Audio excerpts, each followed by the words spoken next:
시편 32편 8절로부터 11절까지 말씀이 오늘 우리들의 본문이에요. 같이 하나님 말씀을 읽고 같이 말씀을 나누도록 하겠습니다. 내가 내 갈 길을 가르쳐 보이고 너를 주목하여 훈계하리로다. 자, 이 8절은 하나님께서 다윗에게 주신 말씀입니다. 하나님께서 다윗에게 주신 말씀이에요. 하나님이 내가 다윗에게 너의 갈 길을 가르쳐 보이고 너를 주목하여 훈계하리로다. 다윗이 아주 절실하게 하나님께 매달리고 있기 때문입니다. 방금 우리가 찬양했던 것처럼 시편 51편을 통해서 다윗은 하나님께 하나님 나를 주님 앞에서 쫓아내지 마시옵소서. 주님 앞에서 나를 멀리하지 마시고 하는 것이 cast me not away, cast me not away. 나를 하나님께로부터 쫓아내지 말아주세요. Take not thy Holy Spirit from me. 나에게서 하나님의 성령을 거두어가지 마시옵소서. 예, 그렇게 간구하고 있는 다윗의 그 마음을 하나님이 받으시고 하나님께서 내가 너의 갈 길을 가르쳐 보이고 너를 주목해서 훈계해 주겠다. 자, 다윗이 하나님께서 주신 그 구원의 감동을 가지고 이제 이스라엘 백성들에게 마스길, 이스라엘 백성들에게 인스트럭션을 주는 가르침을 주는 말씀 아니겠습니까? 이스라엘 백성들에게 다윗이 말해요. 너희는 무지한 말이나 노새같이 되지 말지어다. 그것들은 재갈과 굴레로 단속하지 아니하면 너희에게 가까이 가지 아니하리로다. 강제를 행사해야만 주인에게 가까이 다가오는 그런 무지한 고집불통이고 아주 센스 없고 그런 동물같이 되지 말아라. 이게 이제 다윗이 백성들에게 해주는 말입니다. 악인에게는 많은 슬픔이 있으나 여호와를 신뢰하는 자에게는 인자하심이 두루리로다. 악을 행하는 자에게는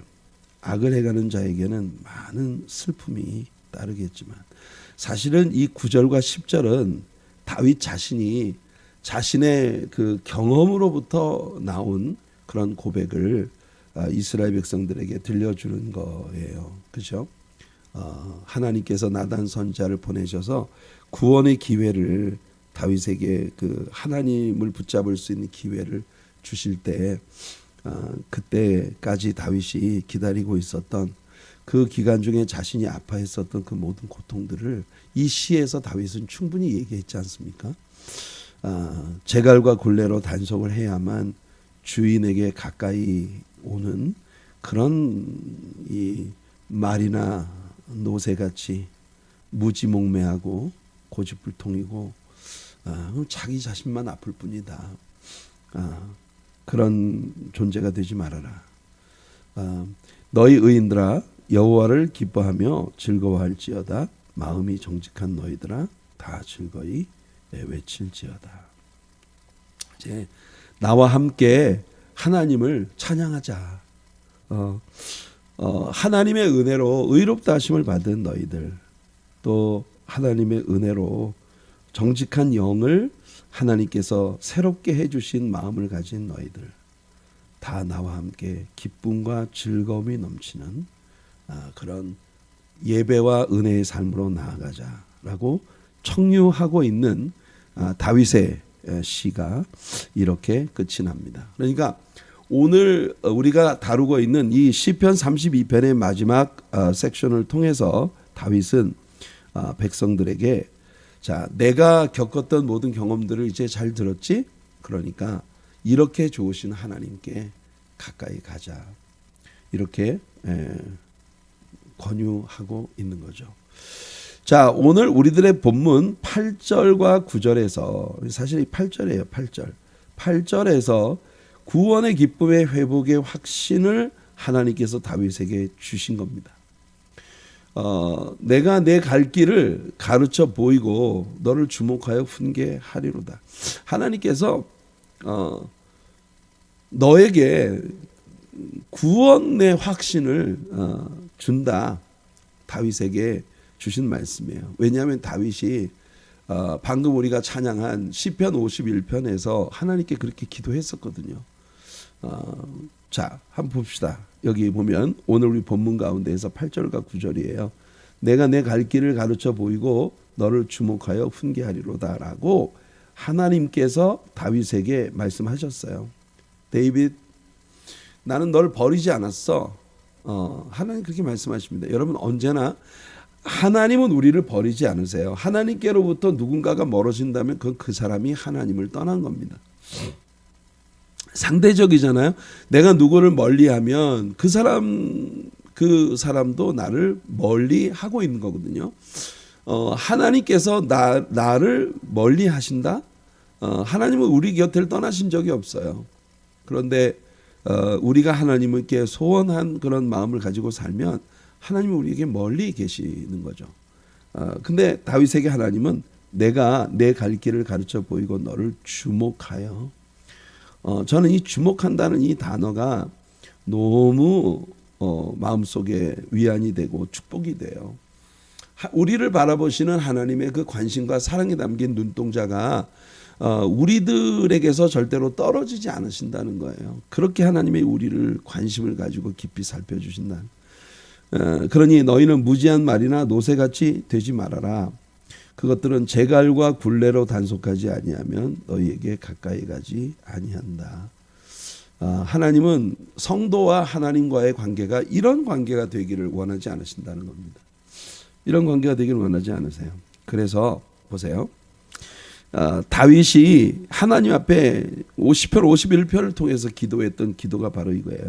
주의 구원의 즐거움을 내게 회복시켜 주시고. 성도 여러분, 언제나 여러분들 하나님 앞에 이 기도를 가지시는 여러분들 되시기 바랍니다. 오늘 아침 처음으로 내가 구원받은 자녀가 되었다는 그 감동을 깨달은 것처럼, 그러니까 그 구원의 기쁨이 나에게 다시 새로워진다는 거, 구원의 기쁨이 나에게 다시 새로워진다는 게 이게 정말 대단한 그 기쁨인가요? 오늘 아침에 눈을 떴는데 내가 오늘 처음 구원받은 것처럼 그렇게 내가 구원받았다는 사실이 하나님 앞에서 막 너무 큰 감동이 되는 거 있잖아요.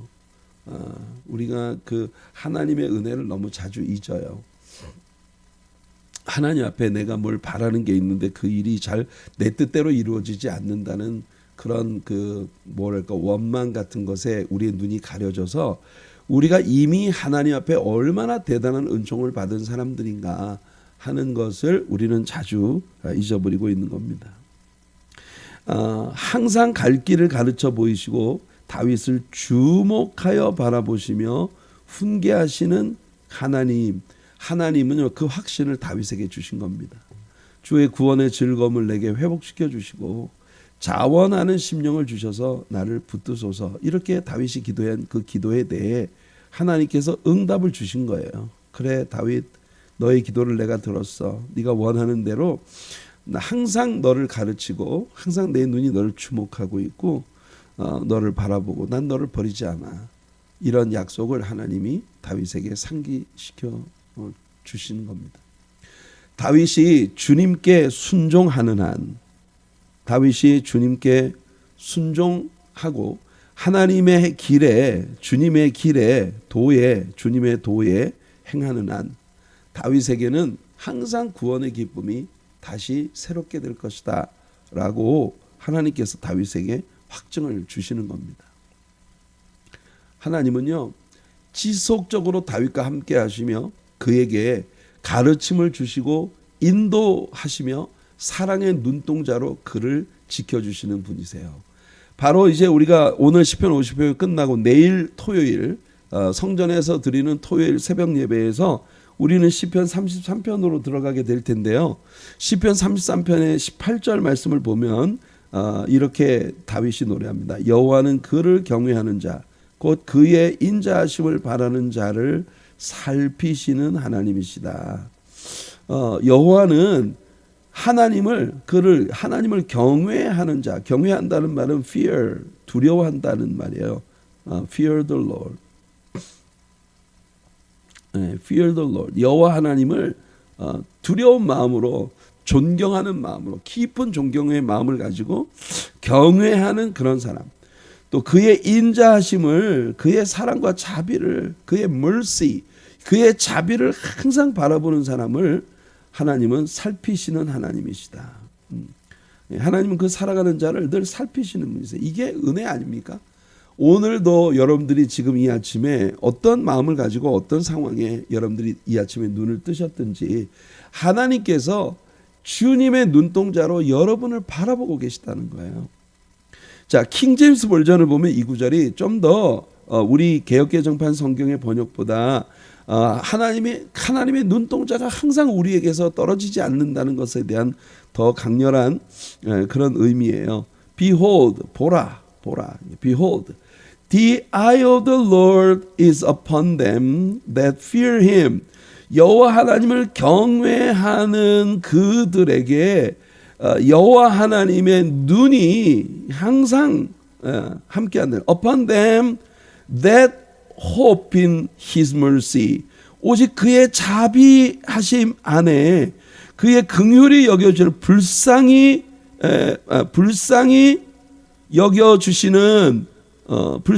여겨주시는 그 사랑을 갈망하는 사람에게 the eye on the Lord is upon them. 여호와 하나님의 눈이 항상 그들을 향하고 있다. 그런 말이에요. 여러분, 지금 오늘 아침 여러분이 어떤 상황에 있든 어떤 모습으로 있든 하나님의 눈동자가 이 새벽에 주님을 갈망하는 여러분들의 영혼을 향하고 계시다는 겁니다. 시편 34편 그 다음 시편에서 보면 여호와의 눈은 의인을 향하시고 그의 귀는 그들의 부르짖음에 기울이시는도다.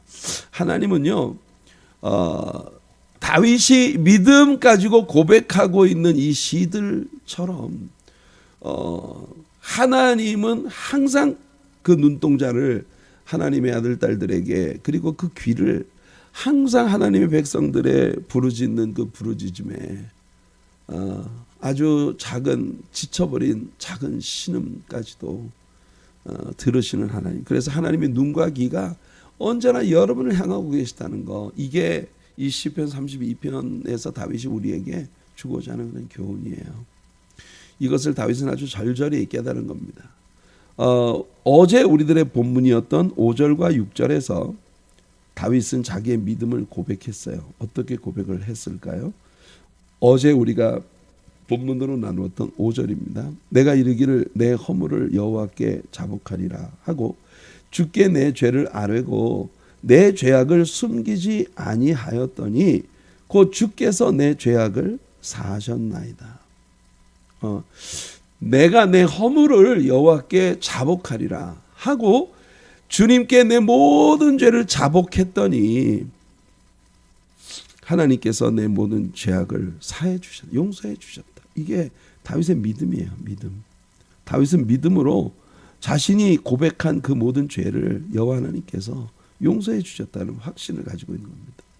그래서 다윗은 이스라엘 백성들에게 해주고 싶은 이야기가 그러니 이로 말미암아라고 하는 건 그러므로 모든 경건한 자가 내 자신의 도덕적인 거룩함을 의미하는 것이 아니라 하나님을 향한 갈망을 godly man. 예. 하나님을 향한 갈망함을 항상 품고 살아가는, 이 하나님께로 가까이 가고 싶고 하나님을 만나고 싶고 하나님에 대한 희망을 놓지 않고 살아가는 그런 사람. 그 하나님께서는 그 경건한 자는 주를 만날 기회를 얻어서 주께 기도할지라 그랬어요. 이게 하나님께로 가고자 하는 갈망함을 가지고 있다면, 너희가 하나님께로 나아가는 갈망함을 가지고 있다면 주님을 만날 기회를 놓치지 말아라. 그 기회가 뭐예요? 우리는 하나님께로부터 자꾸 숨으려고 하는데 하나님은 우리를 찾아오신단 말이에요. 그러니까 아담아 내가 어디 있느냐 부르시는 그 주님의 음성이 아담과 하와를 향할 때, 그때 아담과 하와가 하나님 앞에 내가 죄를 지었으므로 부끄러워하여 숨었나이다라고 고백했을 때 비록 그 아담이 그 죄로 말미암아 온 인류에게 미칠 그런 그 오리지널 신 원죄를 끼치게 되었지만 하나님께서는 아담과 하와에게 하나님께로 돌아올 길을 제공해 주셨어요. 하나님께로 돌아올 길. 그게 뭐냐? 어린 양의 희생과 피가 암시되고 있는 가죽옷을 지어 그들을 입혀주신 겁니다. 여전히 하나님은 타락한 인생을 찾아오셔서 아담아 내가 어디 있느냐 부르시는 그 기회를 놓치지 말아요. 다윗은 그 기회를 놓치지 않았어요. 나단이 다윗에게 와서 당신이 그 사람이요. 여러분 추상 같은 왕의 명령으로 단칼에 나단을 없애버릴 수도 있습니다. 그런다고 나단을 보내신 하나님을 없앨 수는 없잖아요. 그렇죠? 다윗은 정직한 마음을 주님께 얻었고 그래서 하나님 앞에 회개한 거예요. 진실로 홍수가 범람할지라도 그에게 미치지 못하리. 이게 다윗의 믿음이에요. 믿음과 행함은 언제나 함께 가야죠. 야고보서를 공부하면서 우리가 배웠지 않습니까? 우리에게 믿음이 충만하다면 하나님께 순종하는 obedience. 그래서 trust and obey 이 두 가지는 늘 함께 가는 거예요. trust and obedience. 믿음과 순종. 신명기의 주제가 그거 아닙니까? Trust and obedience. Trust and obedience. Love and obedience. 사랑과 순종. 믿음과 순종. 다윗의 믿음의 고백이 하나님께서 나를 용서해 주셨다. 그래서 다윗은 하나님과 가졌던 약속을 지켜서 지금 시편 32편을 기록하고 있는 것입니다. 하나님께서 우리를 용서하신 건, 하나님께서 우리를 구속하신 건, 구속함을 받고 난 다음에 우리가 또다시 이제는 구속함을 받았으니까 내 마음대로 또 내가 불순종하는 삶을 살아가도록 하나님이 우리를 구원하시는 게 아니에요. 주께서 우리를 용서해 주셨을 때는 주님을 경외하는 마음을 우리들 안에 품고 살도록 주님께 대한 존경심을 주님께 대한 이 존경심을 품고 살도록 하나님께서 우리들에게 다시 기회를 주시는 것이라는 개념입니다. 시편 130편 4절에서 보면 사유하심이 주께 있으면 하나님께서 죄를 용서해 주시는 그런 은혜가 주님께 있는 이유가 뭐냐? 주를 경외하게 하심이니이다. 그러니까 우리가 하나님 앞에 진정으로 구원의 기쁨을, 그 구속의 기쁨을 우리가 얻었다면 여호와 하나님을 경외하는 마음을 품고 살아가는 것이 당연히 우리가 가져야 할 마음이다. 자, 그래서 다윗은 우리에게 한 가지 지혜를 가르쳐 주는 거예요. 다윗이 우리에게 가르쳐 주는 지혜가 뭐냐? 너희들은 절대 무지한 말이나 노새처럼 되지 말아라. 무지한 말이나 노새같이 되지 말아라. 그것들은 재갈과 굴레로 단속하지 아니하면 너희에게 가까이 가지 아니하리로다. 당연히 동물들이 자기 주인이 누군지를 알아보고 주인의 손에 의해서 컨트롤되고 통제되어질 때 그 동물은 정말 쓸모 있는 동물이 되는 거예요. 옛날에 말은 그 주인의 탈 것입니다. 오늘날의 자동차 같은 개념이에요. 노새는 주인을 위해서 무거운 짐을 나르는 그런 역할을 하는 존재였어요. 그런데 아무리 노새가 힘이 세도 말이 아무리 날렵하고 아주 대단한 그런 스피드를 갖고 있어도 컨트롤되지 않는 건 정말 무서워요. 컨트롤되지 않는 스피드, 컨트롤되지 않는 힘, 그거는 아무짝에도 쓸모가 없는 거예요. 야생마를 뭐에다 쓰겠어요? 야생마는 멋있잖아요. 막 그 온 몸이 막 그냥 윤기가 쫙 흐르고 그 갈퀴에 여러분 정말 그 저녁 지는 노을에 광야에서 지 혼자 떠돌아다니는 그런 야생마가 막 깽 소리를 치며 저 태양을 등지고 야생의 그 멋을 드러내고 있는 그런 말을 보면 정말 멋있지 않습니까? 그런데 아무리 멋있으면 뭐예요? 그게 주인의 손에 의해서 길들여지고 통제될 수 있을 때 비로소 가치가 있는 거예요. 노새도 마찬가지죠. 우리가 하나님의 자녀로서 우리들에게 어떤 대단한 뭐를 가지고 있어도 그것이 길들여지지 않으면 정말 너무 안타까운 거예요. 우리가 성향이 하나님께 잘 고분고분 길들여지기만 하면 정말 아주 탁월하게 쓰임 받을 수 있는데 너무너무 아름다운 거를 갖고 있어요. 그런데 그게 하나님의 손에 의해서 통제되지 않는 그 성품 때문에 하나님이 그를 정말 귀하게 쓰실 수 없다는, 이게 얼마나 가슴 아픈 일인지 모릅니다. 저는 이렇게 목회를 하다 보면 그런 이들이 참 많아요. 어떤 부분에서 상당히 좋은 점을 많이 갖고 있단 말이에요. 근데 그 좋은 점이 하나님의 손에 의해 고분고분 통제될 수 있으면 정말 대단한 파워풀한 그런 하나님의 도구가 될 수 있는데, 하나님의 종이 될 수 있는데, 그게 하나님의 손에 의해서 통제되지 않을 때. 그래서 여러분, 스데반 집사가 산헤드린 앞에서 뭐라고 외쳤습니까? 마음과 귀에 할례받지 못한 너희들. 그때 여러분 스데반이 사용했던 단어가 바로 stubborn이에요. stubborn이라고 하는 게 뭡니까? stubborn. 목이 곧고 마음과 귀에 할례받지 못한 자들아. 목이 곧은 자.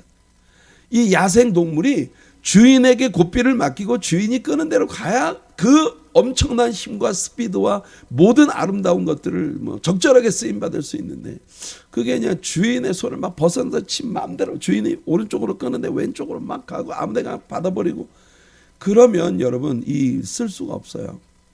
그게 바로 스데반 집사가 마음과 귀에 할례받지 못한 너희 그 완고한 자들, stubborn.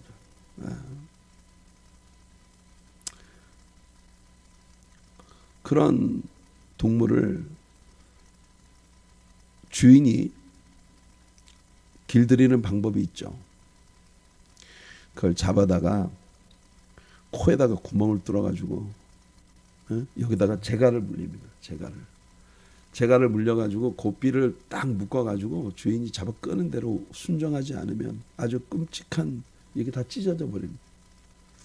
그렇게 해야 말을 들어요. 그게 동물이거든요.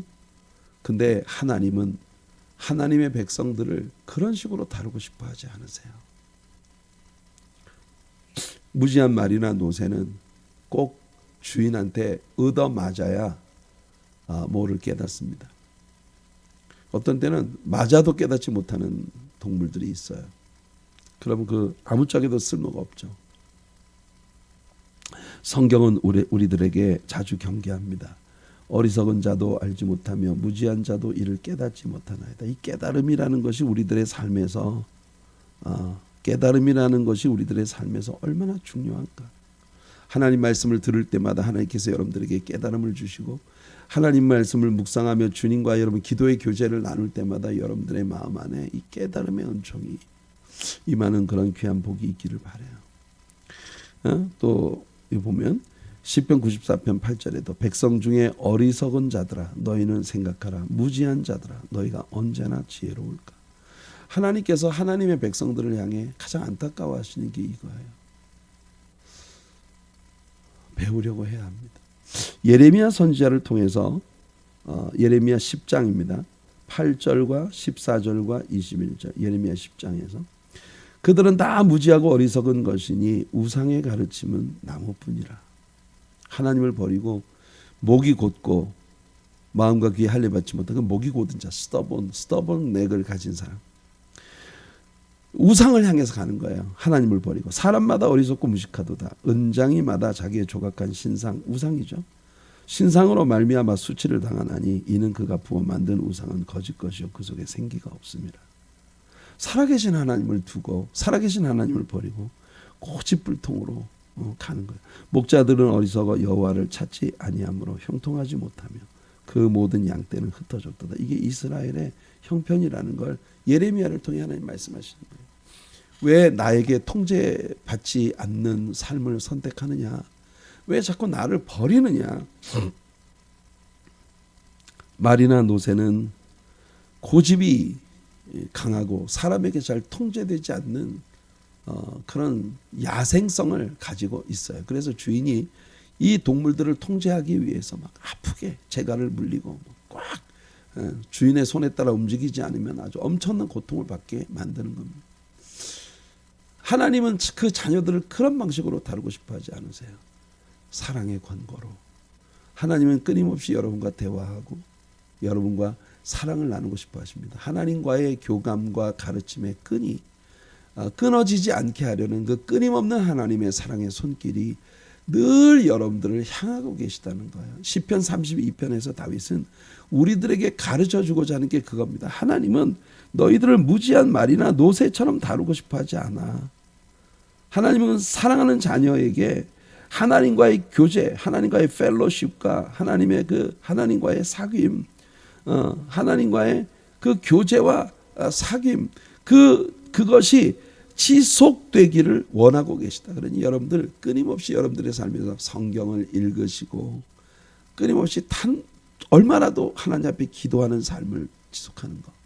그것이 여러분들에게 굉장히 중요한 거예요.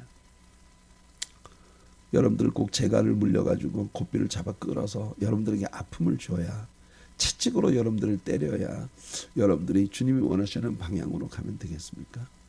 여러분, 다윗은 말이에요, 정말 아름다운 사람이에요. 다윗은 그의 생애 가운데에서 보세요. 시편 23편 6절에서 나의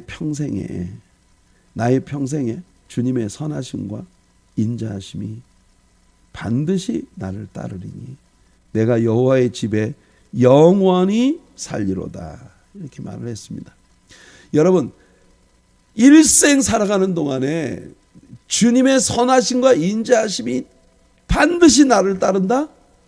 이거 무슨 뜻이냐면요, 하나님과의 교제 가운데서 하나님이 주시는 가책과 책망, 하나님의 이 사랑의 간섭을 다윗은 달게 받는 삶을 살아가고 있다는 고백인 거예요.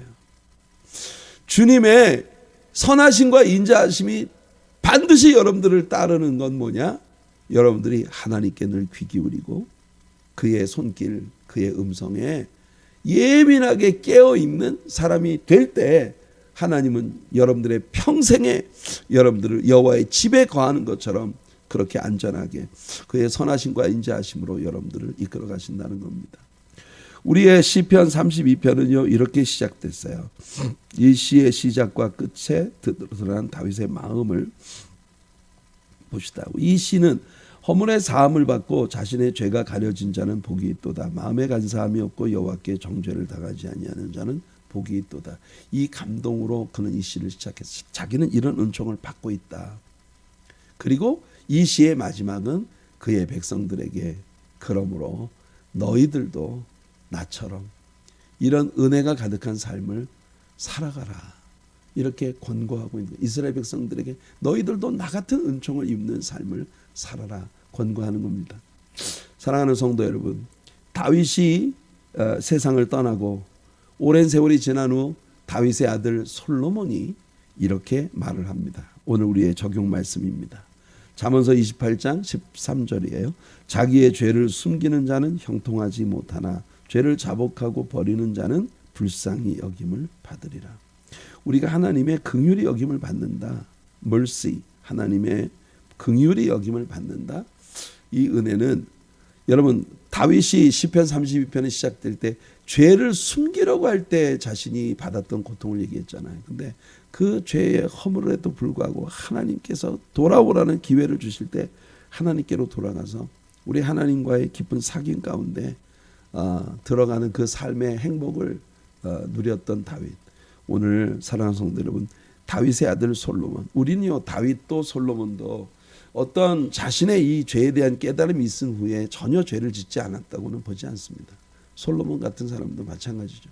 그렇지만 항상 하나님, 가까이 계신 하나님을 붙들고 하나님께 회개하고 자복하며 주님께는 아무것도 가리려 하지 않나, 주님께는 아무것도 덮으려 하지 않고 자신의 내면에 있는 모든 숨은 연약함과 죄와 허물들을 다 주님 앞에 아뢰고 매일 하나님의 말씀을 통해 가책을 받고 또 씻김을 받고 늘 주님과의 거리가, 안전한 거리가 늘 유지되어지는 그 관계, 주님과의 깊은 교제와 사귐 가운데로 나아가는 삶을 선택했던 그런 다윗의 이 가르침을 오늘 이 시대를 살아가는 우리들도 꼭 마음에 받아서 시편 32편에서의 다윗의 환희가 저와 여러분들의 것이 되는 귀한 복이 있기를 축복합니다.